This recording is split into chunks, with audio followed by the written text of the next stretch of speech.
Alright, nakuha. Hello, hi, hello mabuhay, panibagong araw. Magre-renew tayo ng aking driver license. Ngayong araw, nandito tayo ngayon sa may Binangonan. Ito nga pala ang kanilang LTO office dito sa Binangonan City. Bago kayo pumunta dito, make sure meron na kayong LTMS portal, mag-login lang kayo. Kailangan nyo mag-test at kailangan makapasado kayo. Ang kanilang pasado dito ay dapat 80% para makuha ninyo ang inyong lisensya.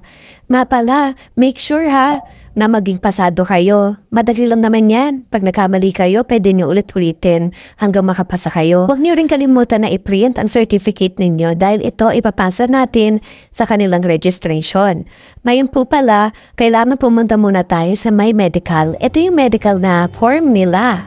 Ngayon, nakuha ko na yan. Napakadali lang. 400 lang po ang nabayaran natin yung kanilang opisina. Ngayon, dadako na tayo sa pinaka-office nila. Ayan na po, didiretso na tayo. Napakadali lang, napaka-accessible. Pagkatapos niyan, sasabihin sa inyo ng register na mapaprint ng mga documents na kailangan pa.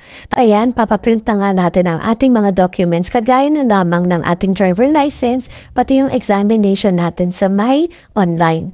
Ito nga pala ang kanilang Xerox copy. Ayan, napakamura naman. Ito na po, nakuha na natin na. Diretso na tayo dun sa may pinaka-register at i-access tayo papunta doon sa may waiting area para makuha na natin ang ating lisensya. Storytelling. Storytime tayo. Since lisensya ko is mag-expired siya this coming June 2024. Ayun, sabi ko mag-OFW ako, diba? So, nag-renew na ako ngayon ng lisensya natin, pero sabi hindi daw allowed. Then buti na lang sinabi ko, ay OFW ko, kailangan ko kasi magpaano na ng lisensya, renew. So ayun, sabi, sakto-sakto, buti na lang nandito sa akin yung file ng ticket ko. So print lang daw, and then ayun na, mabibigyan tayo ng pagkakataon na magpa-renew. So thank you po. That's what sounds. Dito sa stage na ito na po yung waiting area natin at hintayin natin tawagin ang ating pangalan.